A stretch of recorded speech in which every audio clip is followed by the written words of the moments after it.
What is up, guys? Fado82 coming at you with some raid cam footage from last week on the US Rustopia server. I'm not going to do a lot of commentary in this one, guys. I'm going to let you experience this raid as it occurs so you can hear the gunfire, hear what it's like to be part of a raid, hear some of the raiders communicating. And I just want to briefly say about raid cams, I hear you guys loud and clear when you say you want to see more raid cams, and I completely understand that. But please understand that I don't do staged raids. I very rarely know about a raid before it happens, so I have to capture them as they occur organically and naturally on the US Rustopia server. I'm not a fan of stage raids, and I'm not going to be part of that, so raid cams might be a little less frequent, but I want to bring you guys raids as they occur so you can really see how they are in true environments. So as always, hope you guys enjoy. Fado82, peace.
I'm glad you know how to headshot with fucking 2 frames per second. That's real,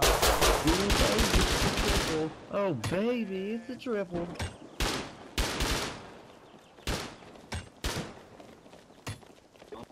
Give me up, Griffith.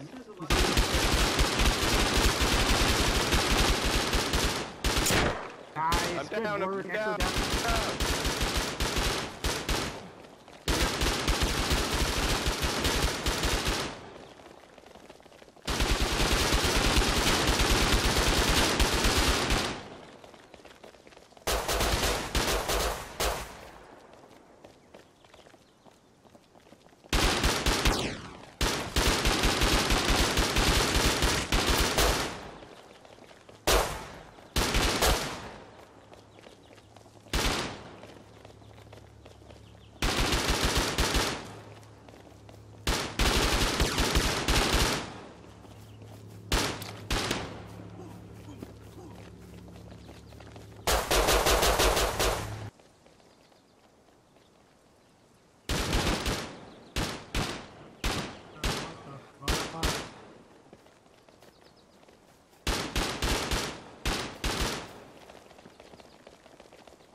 guy just came with a gun. Where the cabinet was, I think.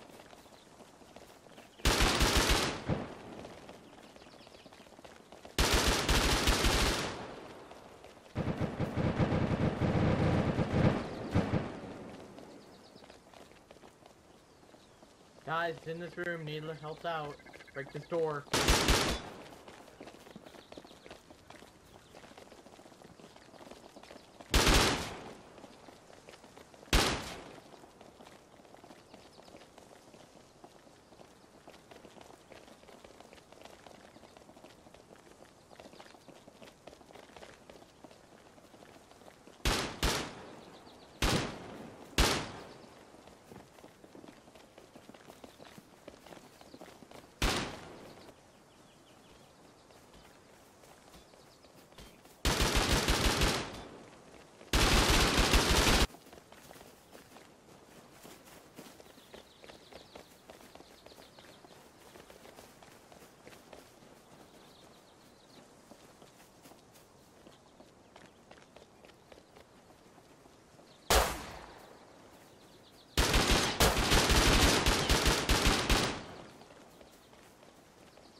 God!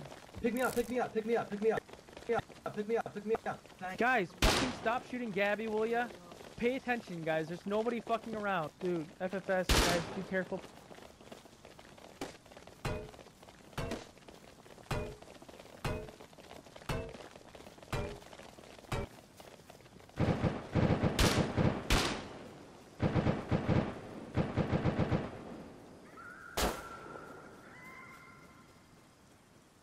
And alright guys, now we're taking a look at some raid footage that I was able to catch. I didn't have enough to put together a full raid cam, but I wanted to use it nonetheless. I think there's some important things to take away from this.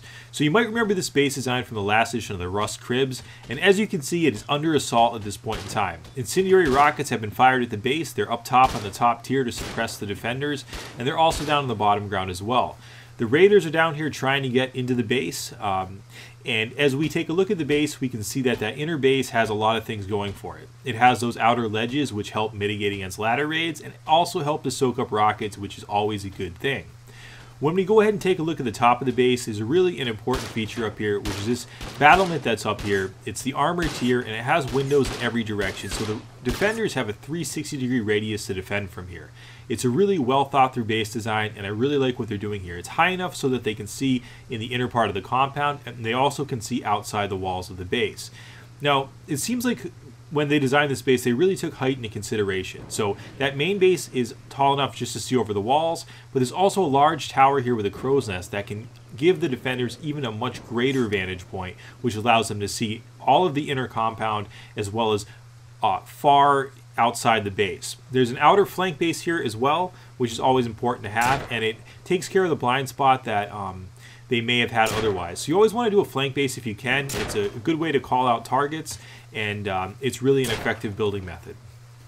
You can see here that the raiders appear to be focused on something that's going on outside.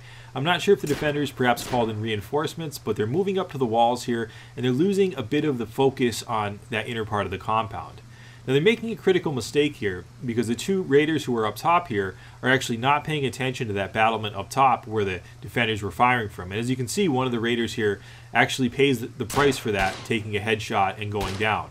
So that's something that we can all learn from. Taking a look back in the inner part of that battlement up top, you can see that the defenders are using signs, so north, east, west, south, and this is really important because it's easy to lose your sense of direction during a raid.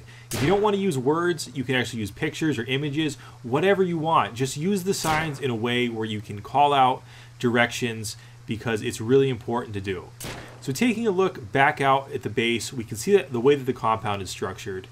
And looking back down at the ground level, and going in quickly through the front door, I want you guys to take note of something here, and it's how that those doors don't open into the main first floor. They're airlocked. We've talked about airlocks before. Most people know what they are, but don't design a base where one door is going to lead you inside. You can see that in the first door there were a few raiders who had gone down. So if you're going to open your front door, it's always important to have it airlocked. So as we're taking a look at this tower here with the crow's nest, it's really an effective design, and you can get a sense of the height of it.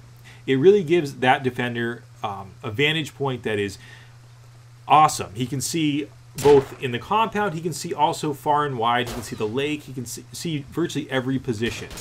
Now, there's a fight here that's happening that's outside the main compound. I believe it's two clans who came together and they're actually trying to raid the base. It doesn't appear as though these guys in brown are helping the defenders. It looks like they're with the raiders as best I can tell. I could be wrong on that because, like I said, I wasn't able to really catch this full raid.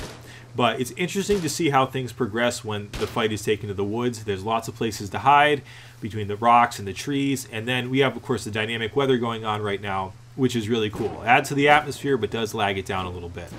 So lots of action going on out here. And it appears as though the raiders are actually taking a break and they are going to call it quits for now. Taking a look at that crow's nest, again, we can get a sense of the scope of it, and the defenders did a great job with using height in this base design, and I really think it's great. As always, guys, hope you enjoyed this. Fado82, peace.